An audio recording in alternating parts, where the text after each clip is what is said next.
2014 കേരളത്തിലെ ഏറ്റവും വലിയ സ്വകാര്യ മേഖലാ ബാങ്കാവാൻ ഫെഡറൽ ബാങ്ക് ഒരുങ്ങുന്നു. ഇതിനായി വിപുലമായ പദ്ധതികൾ നടപ്പാക്കാൻ ഒരുങ്ങുകയാണ് ബാങ്ക്. വിവര സാങ്കേതിക വിദ്യയ്ക്ക് കൂടുതൽ ഊന്നൽ നൽകിയാണ് ഫെഡറൽ ബാങ്കിന്റെ ഭാവി പരിപാടികൾ നടപ്പാക്കുന്നത്. പുതുതലമുറയിലെ ഉപഭോക്താക്കൾക്കിടയിലേക്ക് കൂടുതൽ സേവനങ്ങൾ എത്തിക്കുന്നതിനോടൊപ്പം നിലവിലുള്ള ഉപഭോക്താക്കൾക്ക് കാര്യക്ഷമമായ സേവനം ബാങ്ക് ഉറപ്പാക്കും. എക്സിസ്റ്റിംഗ് കസ്റ്റമേഴ്സിനെ സെർവ് ചെയ്തുകൊണ്ട് തന്നെ അവരിലേക്ക് കൂടുതൽ ഇറങ്ങിച്ചെല്ലാനുള്ള ഒരു സ്ട്രാറ്റജിയാണ് ഇപ്പോൾ നമുക്ക് ഉള്ളത്. ഇന്ത്യയൊട്ടാകെ 1133 ബ്രാഞ്ചുകളാണ് ഫെഡറൽ ബാങ്കിനുള്ളത്. 1299 ATMകളുമുണ്ട്.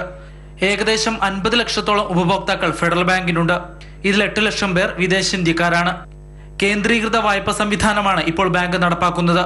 ഇതിലൂടെ വായ്പകൾ നൽകുന്നതിൽ കൂടുതൽ ശ്രദ്ധ ചെലുത്തി നിഷ്ക്രിയ വായ്പകളുടെ അളവ് കുറയ്ക്കാൻ സാധിച്ചിട്ടുണ്ട്. ബാങ്കിലെ ജീവനക്കാരിൽ 60% 30 വയസ്സിന് താഴെയുള്ളവരാണ്. ഇതും ബാങ്കിന് ഉണർവ് നൽകുന്നു. അപ്ന ഗോൾഡ് 24/7 എന്ന പദ്ധതിയും ബാങ്ക് നടപ്പാക്കുന്നുണ്ട്. അപ്ന ഗോൾഡ് 24/7, അതായത് രാത്രി ഗോൾഡ് ലോൺ വേണമെങ്കിൽ നമുക്ക് ഉപയോഗിക്കാവുന്ന ഒരു സംവിധാനം. 3 വർഷത്തിലൊരിക്കലും എഗ്രിമെൻ്റ് ഒന്ന് പുതുക്കി സൈൻ ചെയ്യാൻ മാത്രമേ വേണ്ടുള്ളൂ. വേറെ അതിനകത്ത് പ്രോസസ്സ് ഒന്നുമില്ല, സിംപ്ലിഫൈഡ്.